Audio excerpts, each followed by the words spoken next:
मनीष सिसोदिया की press conference शुरू हो गई है। दिल्ली के उप मुख्यमंत्री की सीधे कवर किया गया है। ये भारत के लिए बहुत बड़ी बात है, बहुत गर्व की बात है कि देश का एजुकेशन मॉडल उस तरफ जा रहा है जहां दुनिया उसकी चर्चा कर रही है। भारत के एजुकेशन मॉडल में दुनिया को कुछ ऐसा दिखाई दे रहा है, दुनिया के सबसे बड़े अखबारों को ऐसा दिखाई दे रहा है ताकि वो दुनिया को प्रेरित कर सकें, उससे दुनिया को बता सकें। ये हमारे लिए गर्व की बात है। अभी मैं ये देख रहा था कि इसी न्यूयॉर्क टाइम्स के फ्रंट पेज पे करीब 1.5 साल पहले ये तस्वीर छपी थी, आपने भी देखा होगा, जिसमें कोविड के दौरान नदी के किनारे जलती हुई लाखों लाशों की तस्वीरें छपी थीं। कोविड के दौरान लाखों लाशें मां गंगा के किनारे पर किस तरह से गैर इंसानियत से जलाई गई थी, उसकी तस्वीर, उसकी खबर न्यूयॉर्क टाइम्स में छपी थी 1.5 साल पहले। जब ये खबर हमने देखी थी और देश के लोगों ने देखी थी तो एक भारतीय के नाते थोड़ा अपने आप पे शर्म आई थी, अपनी गवर्नेंस पे शर्म आई थी, अपने मॉडल पे शर्म आई थी। दुनिया में कोविड हैंडल हो रहा था लेकिन हम ऐसे हैंडल कर रहे थे, इस पे शर्म आई थी कि भारत में कोविड ऐसे हैंडल हो रहा है। कल जब ये खबर छपी तो एक भारतीय के नाते सबको गर्व हुआ कि भारत में एजुकेशन का ऐसा मॉडल है जिसको न्यूयॉर्क टाइम्स जैसे अखबार फ्रंट पेज पे लीड स्टोरी बना बना के पूरी पिक्चर और पूरी स्टोरी छाप रहे हैं, इतना बड़ा आर्टिकल छाप रहे हैं। ये मेरे लिए भी गर्व की बात है, लेकिन मैं बहुत विनम्रता के साथ कहना चाहता हूं कि ये खबर मेरी उपलब्धि नहीं है। ये खबर मेरी वजह से नहीं छपी कि मैंने कुछ ऐसा कर दिया जिसकी तारीफ हो रही है। ये एक्चुअली दिल्ली के टीचर्स की तारीफ है। तो आज जब न्यूयॉर्क टाइम्स के फ्रंट पेज पे दिल्ली के टीचर्स का काम छप रहा है और सारी दुनिया उनकी तारीफ कर रही है, तो मैं दिल्ली के टीचर्स को बहुत बहुत बधाई देना चाहता हूँ। मैं उनको कहना चाहता हूँ कि इसी तरह से लगे रहिए। लाखों करोड़ों बच्चे, आने वाली पीढ़ियां इस बात को याद रखेंगी कि दिल्ली के टीचर्स ने और दिल्ली के बच्चों ने इतनी मेहनत की कि उनका काम दुनिया में, सारी दुनिया के सर चढ़ के बोला, सारी दुनिया में भारत की तारीफ का कारण बना। ये हम सबके लिए और खासतौर से हमारे टीचर्स के लिए गर्व की बात है। कल मेरे घर सीबीआई के ऑफिसर्स आए थे और दिल्ली सचिवालय में मेरे जो एजुकेशन मिनिस्टर का, डिप्टी सीएम का ऑफिस है, वहां पर भी उन्होंने रेड की थी। सारे ऑफिसर्स दोनों जगह बहुत अच्छे लोग थे, बहुत अच्छे से सबने बहुत व्यवहार किया। उनको ऊपर से ऑर्डर्स हैं, उसकी तामील उनको करनी है।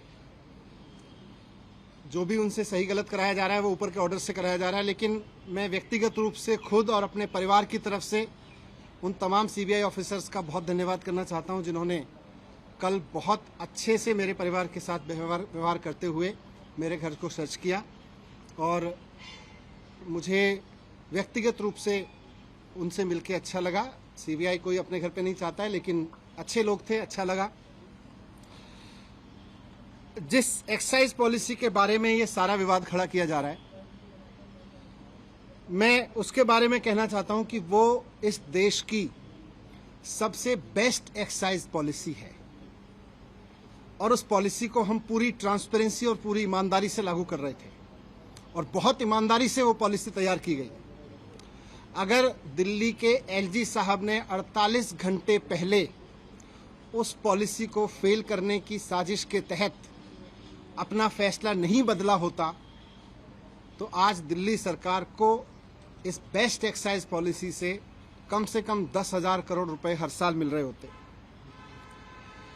ये लोग कह रहे हैं कि इस पॉलिसी में बहुत बड़ा घोटाला हो गया। कल मैं मनोज तिवारी जी का एक प्रेस कॉन्फ्रेंस देखा मैंने। मनोज तिवारी जी कह रहे थे कि 8,000 करोड़ का घोटाला हो गया है एक्साइज पॉलिसी में। मनीष सिसोदिया ने 8,000 करोड़ का घोटाला किया। फिर थोड़ी देर बाद बीजेपी के और एक नेता आए प्रेस कॉन्फ्रेंस करने या शायद किसी मीडिया में बात करने, वो बोले 1100 करोड़ का घोटाला मनीष सिसोदिया ने किया है। फिर मैं सोच रहा था कि एलजी साहब ने जो प्रेस रिलीज जारी किया था उसमें उन्होंने लिखा था 144 करोड़ का घोटाला कर दिया मनीष सिसोदिया ने। कल फिर जब सीबीआई के ऑफिसर्स आए तो वो एफआईआर लेके आए थे, उसमें ना 8,000 करोड़ का जिक्र था ना 1100 करोड़ का जिक्र था। उसमें लिखा था, सोर्सेज कह रहे हैं कि 1 करोड़ का घोटाला हुआ है। सोर्सेज कह रहे हैं कि 1 करोड़ का घोटाला हुआ है, ये सीबीआई की एफआईआर कह रही है। इसमें ना 144 करोड़ का जिक्र है, ना 11,000 करोड़ का जिक्र है, 1100 करोड़ का, ना 8,000 करोड़ का मनोज तिवारी जी वाला जिक्र है। मैं कह रहा हूं कि ये सब बकवास है, ये सब बकवास कर रहे हैं। इस पूरी पॉलिसी में कोई घोटाला नहीं हुआ, बहुत शानदार पॉलिसी है। और जो ये लोग कह रहे हैं, इनको ना तो कुछ पता है, ना इन्होंने कुछ पढ़ा है, बस इनको तो कहीं से कोई स्क्रिप्ट जो दी जाती है ये उसको रटते हैं। मैं आज आपको बताता हूं कि इस पूरे शोर शराबे के पीछे असली कहानी क्या है, इसका सच क्या है। सच ये है कि मुद्दा शराब का घोटाला है ही नहीं। इनको शराब के किसी घोटाले की चिंता नहीं है, इनको घोटाले की चिंता नहीं है। अगर इनको शराब के घोटाले की चिंता होती तो गुजरात में हर साल 10,000 करोड़ रुपए की एक्साइज चोरी होती है। अगर शराब की एक्साइज की चोरी की अगर चिंता इनको होती, एक्साइज के घोटाले की इनको चिंता होती, तो आज ये सीबीआई का पूरा हेडक्वार्टर गुजरात में शिफ्ट करा देते 10,000 करोड़ का घोटाला रोकने के लिए। और यही लोग करवा रहे हैं, जो लोग सीबीआई को इंस्ट्रक्शंस दे रहे हैं ना, यही लोग गुजरात में 10,000 करोड़ रुपए की एक्साइज की चोरी कर रहे हैं। लेकिन इनको घोटाले की चिंता नहीं है, शराब की एक्साइज की पॉलिसी में हो रही चोरी की किसी की चिंता नहीं है, क्योंकि गुजरात में 10,000 करोड़ की चोरी हो रही है। वहां सीबीआई नहीं भेजते। अगर घोटाले की चिंता होती तो ईडी का दफ्तर वहां खुल जाता, ईडी का पूरा हेडक्वार्टर वहां शिफ्ट हो जाता। वहां नहीं हो रही कोई धरपकड़। इसलिए मुद्दा तो करप्शन है ही नहीं, मुद्दा तो शराब का घोटाला है ही नहीं, मुद्दा तो घोटाला है ही नहीं। अगर मुद्दा घोटाला होता तो प्रधानमंत्री जी ने कुछ दिन पहले बुंदेलखंड एक्सप्रेसवे का उद्घाटन किया था। आप सबने देखा था, आप सबने दिखाया था, सारे मीडिया ने चलाया था। और सारे मीडिया ने देश के बहुत शोर से बताया कि प्रधानमंत्री जी ने जिस हाईवे का, एक्सप्रेसवे का उद्घाटन किया था, 5 दिन के अंदर अंदर वो पूरी तरह से धंस गया। बहुत बड़ा घोटाला हुआ वो एक्सप्रेसवे बनाने में, हाईवे बनाने में। अगर मुद्दा करप्शन होता तो आज सीबीआई और ईडी प्रधानमंत्री द्वारा उद्घाटित किए गए उस महामार्ग के घोटालेबाजों को पकड़ रही होती, उनके घर रेड कर रही होती, जिन्होंने इतना बड़ा घोटाला कर दिया कि प्रधानमंत्री जी ने जिस एक्सप्रेसवे का उद्घाटन किया 5 दिन में धंस गया। वो है घोटाला। लेकिन जैसा मैं कह रहा हूं, मुद्दा घोटाला है ही नहीं। शराब या एक्साइज की चोरी इनकी परेशानी है ही नहीं। इनकी परेशानी है अरविंद केजरीवाल। इनकी परेशानी है कि अरविंद केजरीवाल जिस तरह से अब पूरे देश में एक काम करने वाले ईमानदार नेता के रूप में पहचान बनाते जा रहे हैं और पूरे देश के लोग अब उनको पसंद करने लगे हैं, इनकी परेशानी ये है। और पंजाब के बाद तो पूरे देश में अरविंद केजरीवाल जी को एक राष्ट्रीय विकल्प के रूप में देखा जाने लगा है। इनकी परेशानी ये है। ये जो पूरी कार्रवाई मेरे खिलाफ हो रही है, ये जो पूरी कार्रवाई मेरे दफ्तर में हो रही है, मेरे घर में रेड डाली जा रही है, ये हो ही इसलिए रही है कि अरविंद केजरीवाल जी को रोकना चाहते हैं। ये अरविंद केजरीवाल जी को रोकने की जो साजिश रची जा रही है उसी स्क्रिप्ट का हिस्सा है। आप सब जानते हैं, देश जानता है कि अरविंद केजरीवाल जी की सबसे बड़ी ताकत है कि वो एक बहुत कट्टर ईमानदार नेता है। अरविंद केजरीवाल जी की दूसरी सबसे बड़ी ताकत है कि उनको काम करना और काम करवाना आता है। उनको दिल्ली का एजुकेशन ठीक करके उन्होंने दिखा दिया कि एजुकेशन कैसे ठीक होता है। उन्होंने हेल्थ ठीक करके दिखा दिया कि हेल्थ सिस्टम कैसे ठीक होता है। आज दुनिया भर में मैंने दिखाया आपको, आज अरविंद केजरीवाल जी की वजह से दुनिया भर में भारत का नाम रोशन हो रहा है। इसलिए आज ये इत्तेफाक नहीं है कि हेल्थ और एजुकेशन पर दुनिया भर में भारत का नाम रोशन करने वाले अरविंद केजरीवाल जी के हेल्थ मिनिस्टर के यहाँ छापे डाले जा रहे हैं, उनको जेल में डाला जा रहा है। उनके एजुकेशन मिनिस्टर के यहाँ छापे डाले जा रहे हैं, उनको मुझे जेल में डालने की तैयारी की जा रही है। मेरी गलती ये थोड़ी ना है, वो भी जानते हैं कि कोई भ्रष्टाचार नहीं हुआ। इनको पता है कि कोई भ्रष्टाचार नहीं हुआ, इसीलिए उलझुल बके जाते हैं। इनको, मैंने भ्रष्टाचार नहीं किया, मैंने सिर्फ इतना किया है कि अरविंद केजरीवाल जी का एजुकेशन मिनिस्टर हूं मैं, इसलिए ये कर रहे हैं। इसलिए ये साजिश रची जा रही है। इन्होंने पहले अरविंद केजरीवाल जी के हेल्थ मिनिस्टर को गिरफ्तार किया, फिर कल मेरे यहां रेड डाल दी, अब 2-4 दिन में मुझको भी गिरफ्तार कर लेंगे। तो हेल्थ और एजुकेशन मॉडल जो है अरविंद केजरीवाल जी का, इनका मकसद है कि उसको रोका जाए। मैं कहना चाहता हूं कि देश के प्रधानमंत्री नरेंद्र मोदी जी को पूरे देश ने इतना बड़ा जनमत दिया है,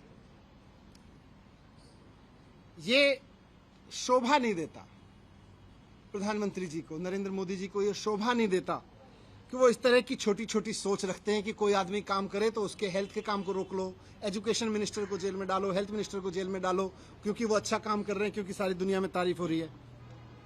अरविंद केजरीवाल जी में और नरेंद्र मोदी जी में मैं आज रखना चाहता हूं आपके सामने कि अरविंद केजरीवाल जी और नरेंद्र मोदी जी में यही फर्क है।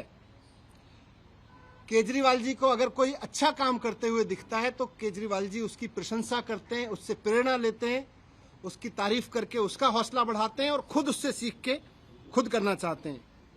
मोदी जी का रुख यह है कि उनको अगर कोई अच्छा काम करता हुआ दिखता है तो वो उसके काम को रोकना चाहते हैं, उसके काम को साजिश के तहत रोक रोक के उसके लोगों को और उसको सीबीआई और ईडी का डर दिखा दिखा के उसको रोकना चाहते हैं। 2 दिन पहले अरविंद केजरीवाल जी ने make in India campaign launch किया। देश को नंबर 1 बनाना है, शिक्षा के जरिए, स्वास्थ्य के जरिए, रोजगार के जरिए। इस पे तो सारे देश को गर्व है। इस पे मोदी जी को भी गर्व होना चाहिए कि हमारे देश का एक मुख्यमंत्री make India number 1 campaign launch कर रहे हैं। हेल्थ और एजुकेशन के जरिए एक देश का विकास करने का विजन लेके चल रहे हैं। मोदी जी को तो इनको सपोर्ट करना चाहिए था। लेकिन जिस दिन अरविंद केजरीवाल जी ने मेक इंडिया नंबर 1 कैंपेन जारी किया, उसके 2 दिन के अंदर अंदर मोदी जी ने केजरीवाल जी के एजुकेशन मिनिस्टर के यहाँ पे सीबीआई की रेड करवा दी।